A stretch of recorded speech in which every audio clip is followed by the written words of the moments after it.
what I would like to do is read a few names off, and then I'll just go ahead and ask if you can figure out the common denominator of some of these names. You tell me what these names have in common. You ready? Barry Bonds, Sammy Sosa, Mark McGuire, Lance Armstrong, Marion Jones, Mike Tyson, Tanya Harding. We could throw in the Houston Astros if you want to, just to make it really crystal clear who we're talking about.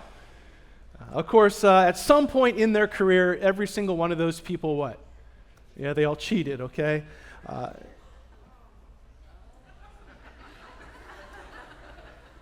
Sports is not your thing. My Barry cheated? Yes, Barry was a cheater. There's an asterisk next to his name, right? They were disqualified. You rarely will ever hear people, and you certainly aren't going to hear it in the modern evangelical pulpit. You're just not going to hear people talk about the word disqualified often in church anymore. You're not going to hear people mention the word disqualification when it comes to Christian ministry or Christian service. But it happens all the time. I'll guarantee you today that nobody is going to get in their car and on the way home be looking for Ravi Zacharias' podcast. I'll guarantee that none of you are going to leave here today and get on a plane to go to New York City and try to find out where Carl Lentz is preaching. That nobody in the room is looking for a Willow Creek seminar led by Bill Hybels. Whether it's pastors or whether it's people, we all know that gut instinct, the reality is it's 100% possible to be disqualified from Christian service and ministry. Not necessarily a fall from salvation, but a fall from usefulness. Where you live on the edge and you walk the line and you do it just long enough that eventually your temptations snare you and you fall, and before you know it, you're disqualified. You're left impactless for the kingdom of God. If you have your Bibles, open them with me again to 1 Corinthians chapter 9. And I want to take you back to this chapter that we've been drilling down into for a few weeks. And in 1 Corinthians 8 and 9, hopefully we don't need to do a full review. You've been here. You can recall that Paul has been talking about Christian liberties, Christian freedoms. And we're going to make a little bit of a turn today because in chapter 8 and 9, he began by reminding us to be careful how we live out our freedom because of the impact that it can have on others. Remember that? You want to be thoughtful, he told Corinth, because your liberties may in fact be hurting somebody else's conscience in the church. But now at the end of chapter 9 and into chapter 10, he makes a turn and he says, I want you to now be careful about your freedoms, not only because of the impact that they have on others, ready? But now because of the impact that they could have on you and on your life and on your ministry effectiveness.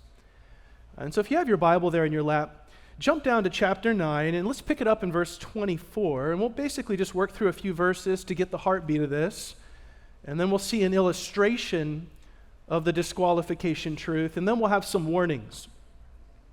And so pick it up with me in verse 24. Paul is asking a rhetorical question, and he'll use himself as the model. He says, do you not know? Remember, all this talk has been about, I want to give up my rights, I want to give up my rights, I want to give up my rights for the sake of others, for the sake of the church. And now he makes the turn, kind of the pinnacle, the climax, and says, do you not know that those who run in a race, they all run, but only one will receive the prize? So run in such a way that you may win. Pretty obvious question.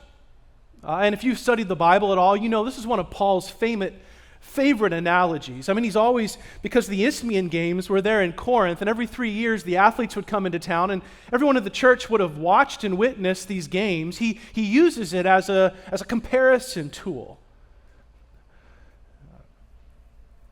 And I just want to point out here very clearly that the context doesn't seem to be about salvation. I mean, if it was, then we would almost be morphing into a salvation by works type deal. And so much more so, it seems to be that because Paul has been saying he wants to give up all his rights in order to reach people, he's talking about selfless participation in the ministry, saying, I want to wear out, not rust out. And basically, Paul sees his whole ministry as a win-lose proposition. He says, I don't want to finish second, and I don't want to finish third. I don't want to run in the middle of the pack. I want to be a ministry champion. And when I get to the end, I want to hear, well done, good and faithful servant. I want to go all the way, and I want to go hard.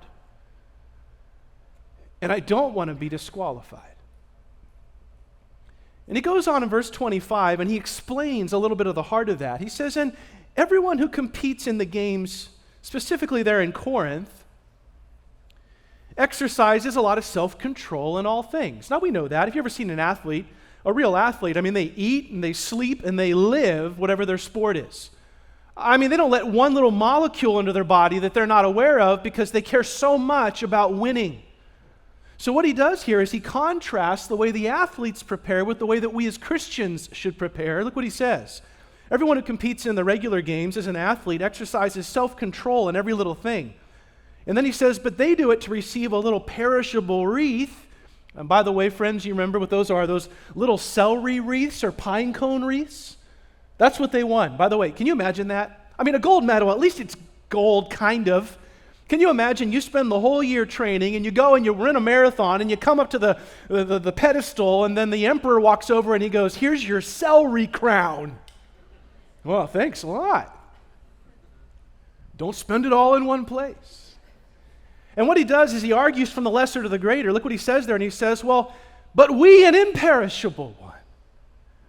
I mean, if these guys are out here training every day for some little celery crown, and we're going to get an eternal one and stand before the Lord of glory, why would we not go hard for the kingdom of God? In verse 26, he says, therefore, because of that, with that in my mind, I minister, I live, I run in such a way as not without aim. I mean, I'm not just going through life willy-nilly. I'm not just waking up and going, well, I wonder what today holds. I guess I'll sleep in and just let it all work itself out. He says, I box in such a way as not beating the air. I buffet my body and I make it my slave, lest possibly, here was his great fear, after I have preached to others, meaning Corinth, I myself could be disqualified. See what he did there? He just moved himself into the first person singular as a model. And he says, I'm not going to stop for anything. I've got a goal in mind. There's no distractions here. I'm going to tell my body no. I'm going to tell my cravings no. I'm going to tell my lusts no. Because I'm afraid to lose my chance. And I'm afraid that I might be disqualified. Friends, I want to point out to you that Paul is very much afraid of self-indulgence, of comfort, of laziness, of what we might call first world living, of walking the line, of straddling the fence of his old life because he knows it could be a trap and he could be disqualified. He could lose his ministry. He could get shelved by the Lord and have nothing to show for his life. A little bit similar to the old story. You might remember in 1986 there was an ultramarathon. There was a guy named Mauro Prosperi, and he was in one of those ultramarathons, like 100 miles, and he was running it in the Sahara Desert, which, by the way, that's a bad idea. 100 miles in the Sahara Desert, no thank you, I'm good. So he goes running off. I think he's on like mile 9. There's a sandstorm that comes in. Get this, he misses the mile marker, and he goes right when he should have went left, and he ends up lost for 10 days in the Sahara, and he almost dies. Friends, you understand in the Christian ministry that happens every single day. I've got friends This isn't just ministers of the gospel. These are just people where for a while the Lord used them in mighty ways. They were on fire and they started strong. But all of a sudden it's kind of like they're going through the motions and they don't really have the heart and the affections for it anymore. And then all of a sudden there'll be a moral blowout where their old life creeps in and then they're done. And by the way, sometimes I've even seen where they die, as if the Lord just looked at them and said, I can't trust you anymore. It's time to take you home. And they're disqualified. They're disqualified. And I just want to pause as we get into this here, friends, and I want to ask you to dwell on some things and to think about some things. So you don't need to close your eyes, but go ahead and just kind of think about this a little bit. Do you ever sit and stop long enough to contemplate why you're here? I mean it. Like, do you actually stop? And like I don't know, where's your fun place to hang out by yourself? Do you have a place that you go? I sit out on my porch and I stare off at the trees. You drive by my house, you'll see me sitting out on the porch and I stare off at the maple. I like maple leaves. I know that sounds weird. One of the things I think about is this question. Why, God, did you put me here at this time, in this act of the theater production, in the first world, with these gifts and experiences and opportunities and friendships? Why and resources? Why, Lord, am I here? And if your answer, number one, if you don't ask the question, you're already under the lie of the enemy. Number two is if the answer isn't ultimately to please God, then you're getting the answer wrong. He put you here to please Him and to enjoy Him forever. That's why you exist. That's one of the first things we ever teach our little kids. You know, our catechism, our kids were 3 and 4. Patent faith, why do you exist? To bring God glory and to enjoy Him forever. I wanted our kids from the very time that they were knee-high to know their only purpose in life was to bring God glory and to enjoy Him forever. That's why they were created. You got to ask the question. How about this question? Do you think about what you're going to say when you see Him? Now picture that. Some of you are going to die. I don't know when. Some of you are going to die. Let's just imagine somebody dies today. Okay, Tristan, you're done. Sorry. Young, good-looking guy, strong as an ox, right? Big deltoids and muscles sticking out. Something happens. You have a heart attack. We don't feel like going over and giving you mouth-to-mouth, and that's it. So it's done, okay?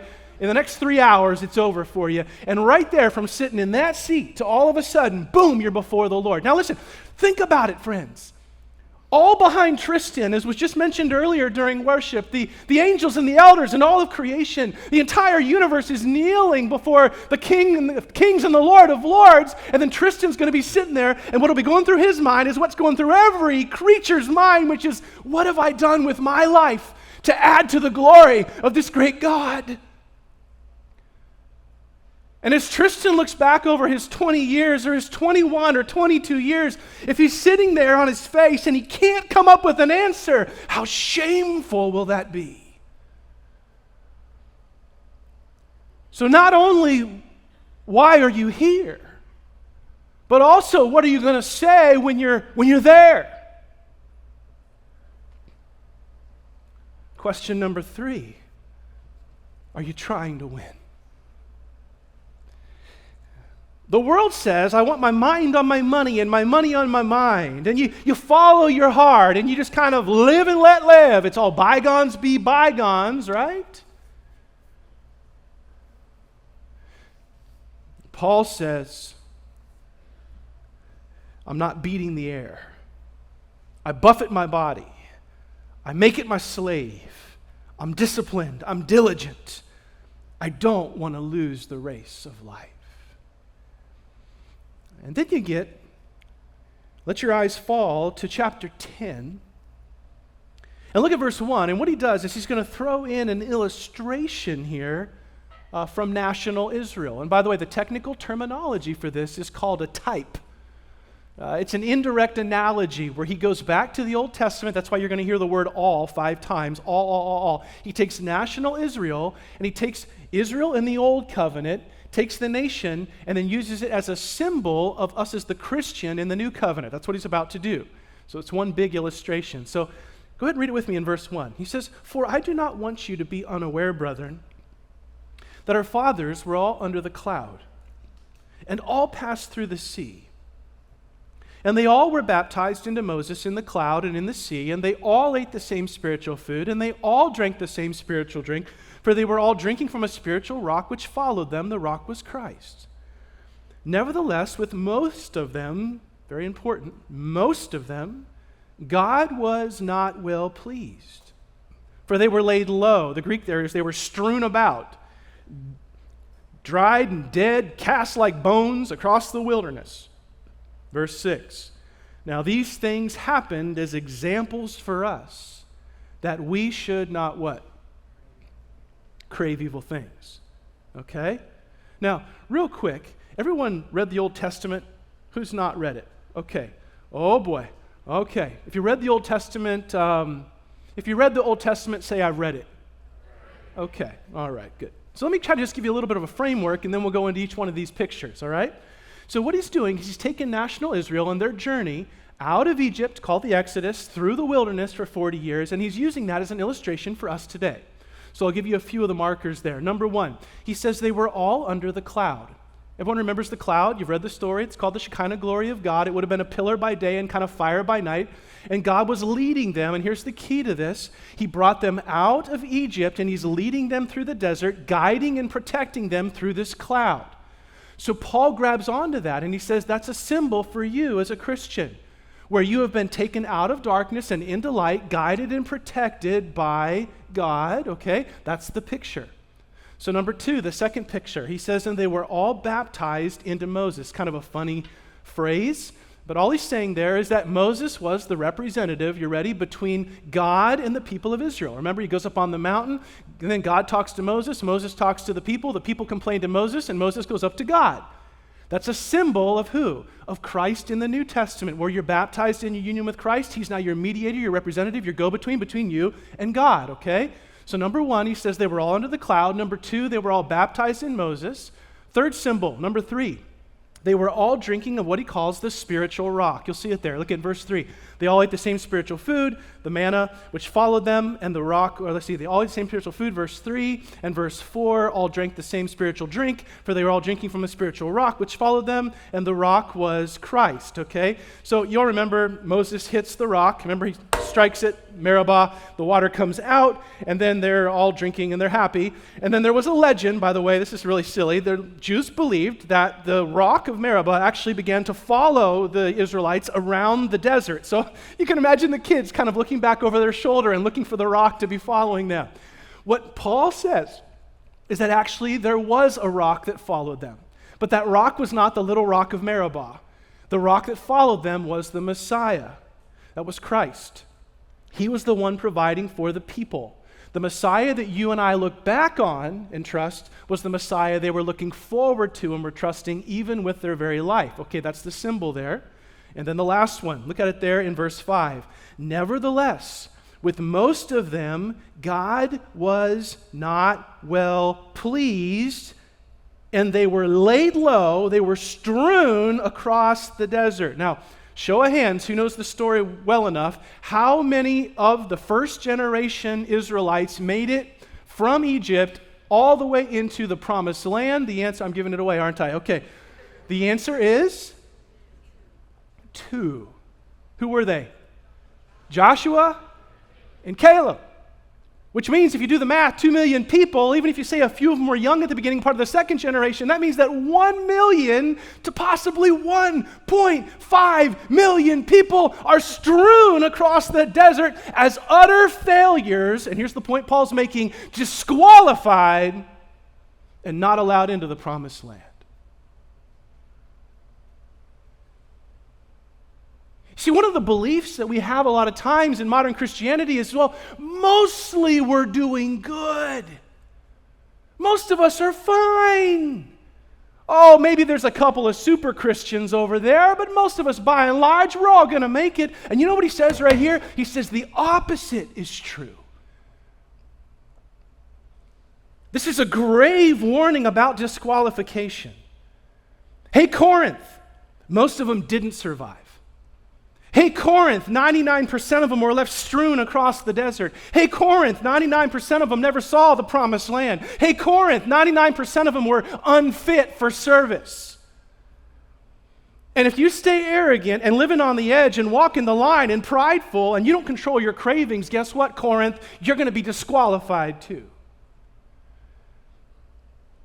I mean, it's a punch in the mouth. What he's saying is, Corinthians, you're not Joshua and Caleb.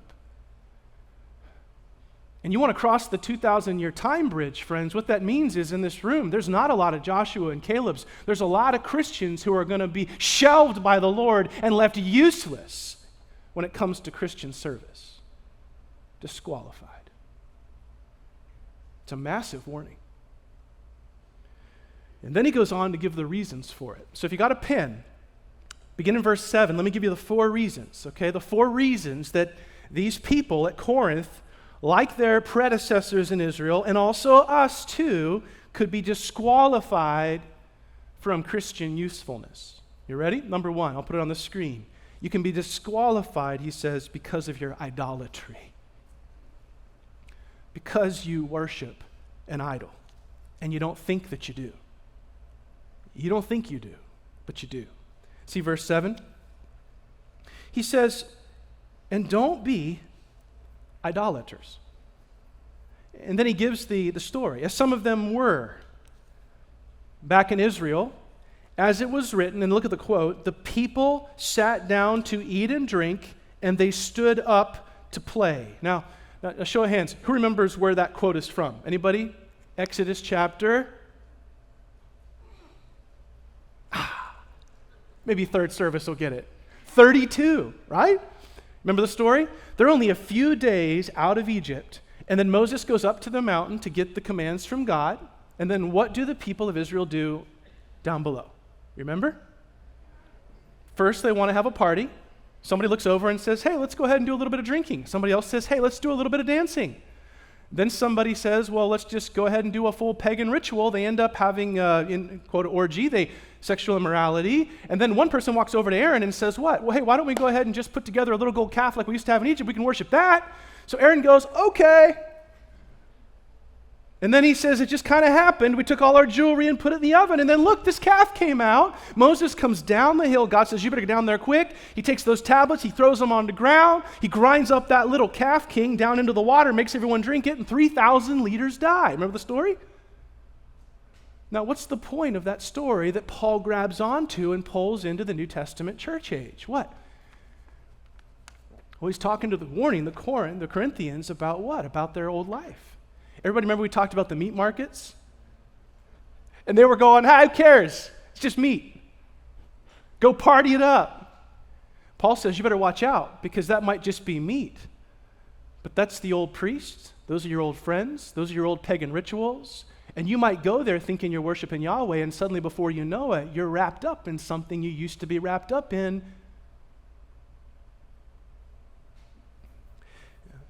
If you got a pen, put this there in the margin next to verse 7, okay? It gets real personal real quick. You can be disqualified by idols. And that doesn't just mean that you stop worshiping Christ and you stop worshiping God and you don't come to church anymore. What that means is you do all that and you worship something else. You have a calf king in your life. Something else that sits on the throne next to God. It blurs your worship of God. Something that brings you just as much joy. Something that you put your trust in and you find yourself getting joy in and you find yourself feeling sorrow when you lose it. And friends, that can be so many things. I mean, I know no one in here is going, well, I got a little Buddha statue on my mantle and I bow before. I know you don't do that. It doesn't have to be a statue. It can be any physical thing. Your kids, your cars, your homes, your portfolio.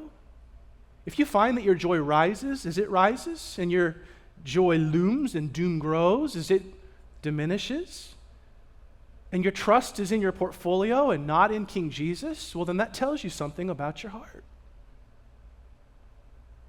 What about sports? I am amazed at how much money people will pour into football. And the way that their spirit will rise and fall with a piece of leather that gets tossed up and down a 100-yard field. Or politics. This last week, I'm amazed at how people's joys will rise and sorrows will collapse, all based on one day's worth of voting. Their entire life hinges upon politics. And so often, those things rise up and they begin to blur our affections and our loves. And he says, if that's you, you could be disqualified. You could be disqualified. What about metaphysical things and emotions? What about success or love? What about self-image or recognition or fame? I just love to be noticed. Oh, it feels so good to be noticed. Ladies, anybody just want to have a husband and you feel like if you had your husband, then everything would be okay? It won't.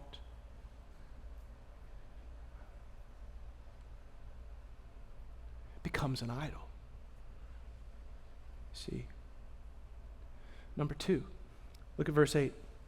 You can be disqualified by your idols. Number 2, you can be disqualified by your sexuality. By your sexuality. You see it there in verse 8?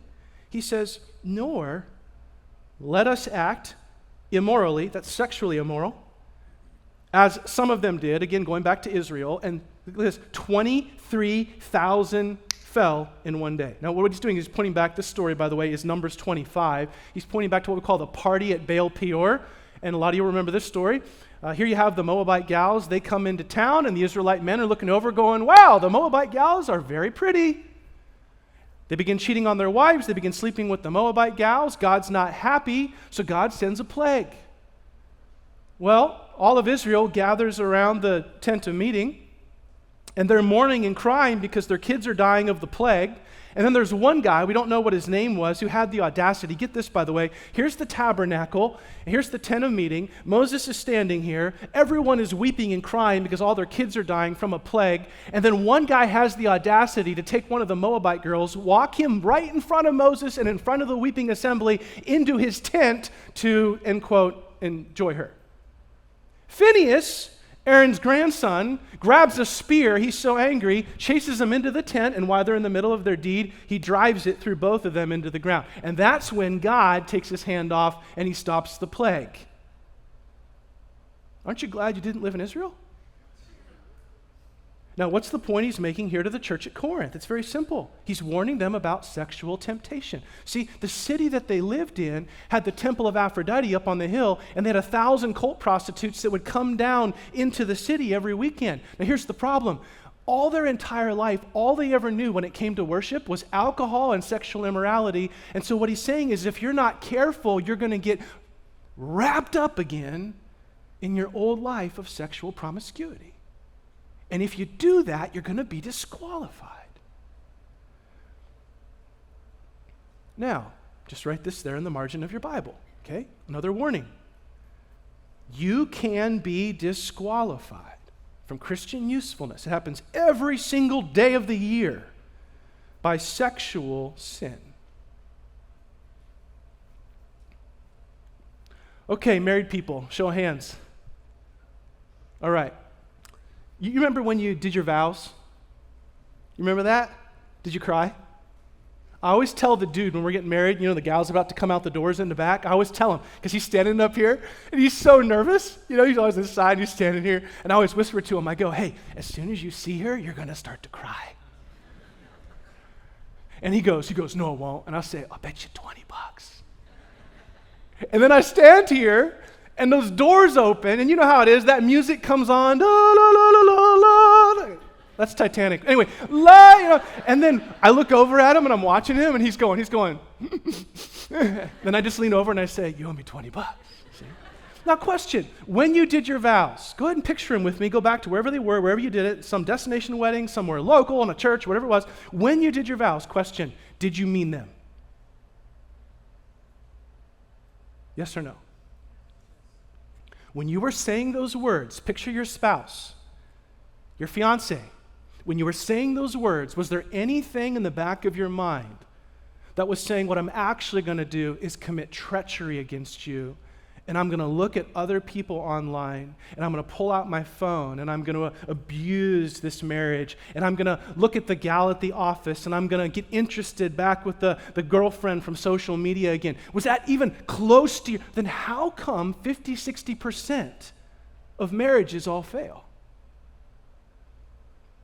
When everyone stands there, Christian or non-Christian, and says, no, I mean the vows. It's because slowly but surely, boundaries were crossed, right? Small areas were stepped over, and things that we swore we would never do, suddenly what? They got us. Am I right or wrong? Some of you in the room are right now reaping consequences for the rest of your life because of sexual sin, and you stood in a church building committing that it would never happen. That's what Paul is saying. You can be disqualified. You're just not very useful because of sexual sin. Number 3.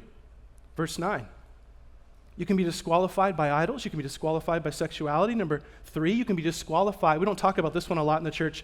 Some of you will never even heard of this before. By testing or by trying God. You see verse 9? Nor let us try the Lord, as some of them did. They were destroyed by the serpents. You know, we all know that Sunday school story. Just real quick, you remember, here they are. They're supposed to go around Edom instead of going straight up north, and so they have to go east, and they're all complaining, Lord, you sent us into the desert to die.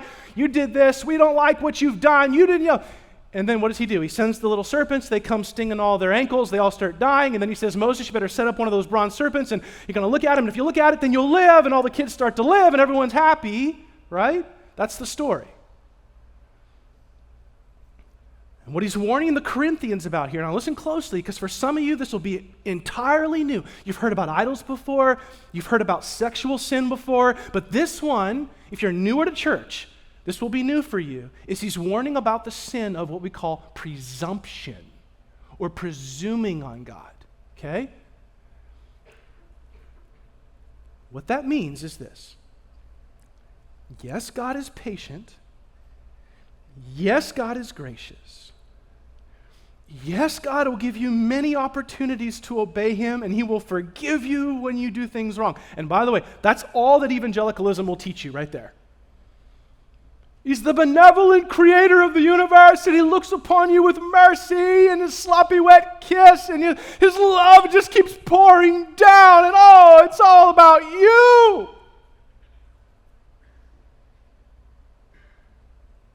Steve Furtick, right?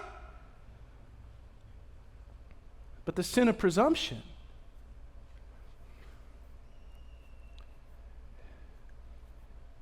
is a truth the Bible teaches, that there actually comes a point of no return where God says, you ready? Enough. And if you got a pen, you write this there next to verse 9. You ready? You can be disqualified, ready? By abusing grace.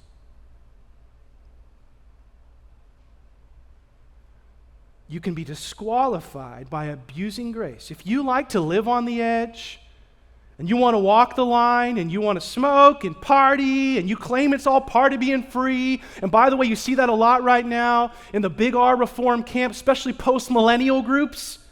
Let's all just kind of go out there, and we're going to take our grace, and we're going to wear it on our chest, and we're going to do whatever we want, not understanding that grace is what transforms you to holiness. Whom God saves for heaven, he saves for holiness. Who he justifies, he sanctifies. His grace doesn't just end when you're saved. It transforms you through sanctification. And there will be a pursuit of purity and a pursuit of holiness and a pursuit of growth from one degree of glory to the next. As you focus on the glory of God, you become more like Jesus, not just brandishing and seeing how close you can come to your own life. That's not Christianity. That's antinomian license. There comes a point where the Lord may look at a life and he'll go, that's it, you're done. I can't trust you. I'm taking you home. And you know what's frightening, friends, is you start to look back in your life at people who've died young. And you can't say this because there's no way to know until heaven. But sometimes you just wonder, you go, oh my goodness, maybe that's why God took them. Because God said, listen, you're abusing my grace. And enough is enough. Number 4, disqualified by your sexuality, your idolatry, disqualified by your testing of the Lord, your abusing of the Lord. And number 4, disqualified. We don't often lump this one in, which is sad because it's shocking. We can be disqualified, you ready, by our grumbling, our complaining. You see verse 10? Nor grumble as some of them did, and they were destroyed by the destroyer. And it's kind of a funny story. I'll just give it to you really quick. Okay, so there's a guy named Korah, Numbers chapter 16. Moses is in charge. Korah says, I should be in charge. He gets 250 other guys. Moses says, well, you want to throw a coup? Let's do a test. Korah loses the test, so God opens up the ground and swallows Korah up and his family and possessions. And then lightning comes out of the sky and strikes the other 249 guys. Well, all of Israel begins to cry and complain. You took all our friends. Oh, God, why would you do that? And then sadly, 14,000 more people are killed because of a plague. And that's the story that Paul grabs onto to make this particular point. What he's saying is to the Corinthians, listen, you cannot raise your fist against God and complain or grumble, or eventually he will disqualify you. Now, question. Do you think the church at Corinth ever complained to the Apostle Paul? Yes or no? Of course they did. That's what all these letters are. He's calling them prideful. He's telling them what to do. He's excommunicating their friends, and they're writing letters back going, man, who do you think you are? Paul says you don't want to challenge God that way, or you may be disqualified. And so if you got a pen, one more. Here you go. Next to verse 10. You ready? You can be disqualified by the mutiny of your heart. If you're a negative person,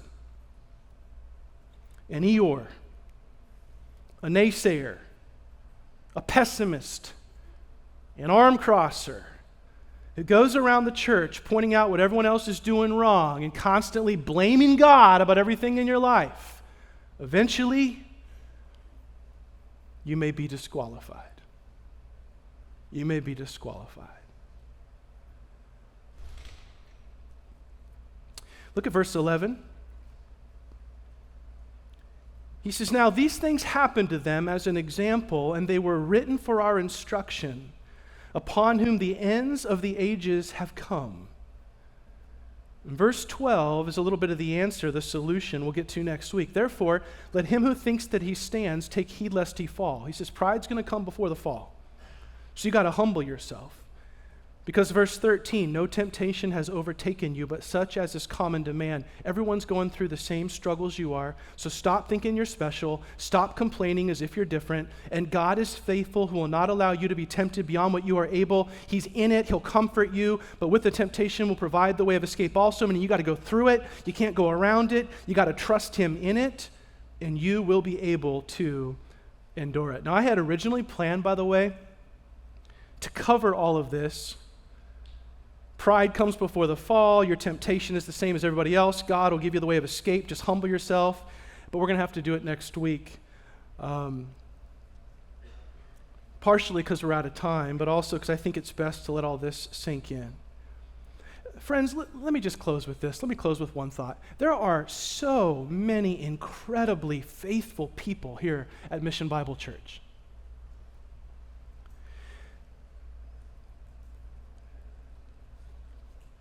But some of you are headed for disqualification.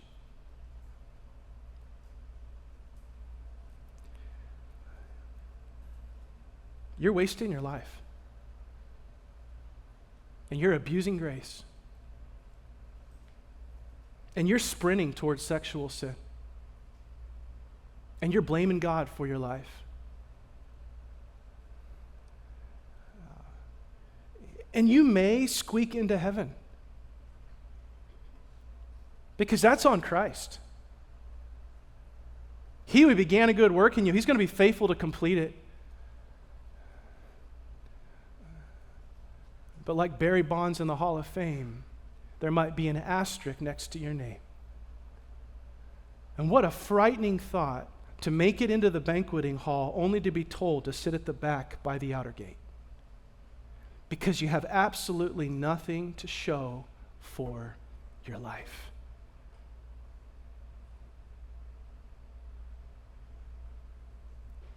Some of you are 60, 70, 80 years old. And you lived all of it for yourself.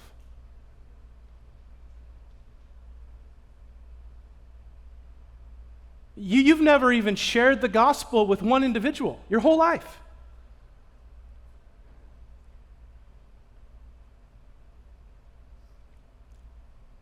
You've never invested in the kingdom of God financially. You've never crossed one ocean to share the gospel overseas. You've never done one family devotion around the table with your kids.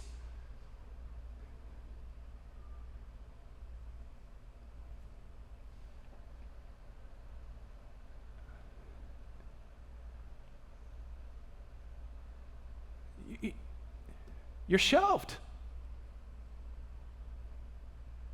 You're disqualified.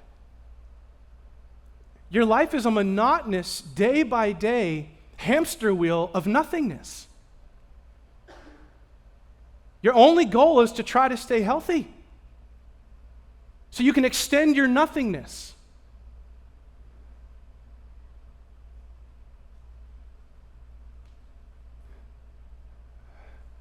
And the vast majority of you are in your 20s and 30s and 40s, and you have a chance right now to change the way that you think.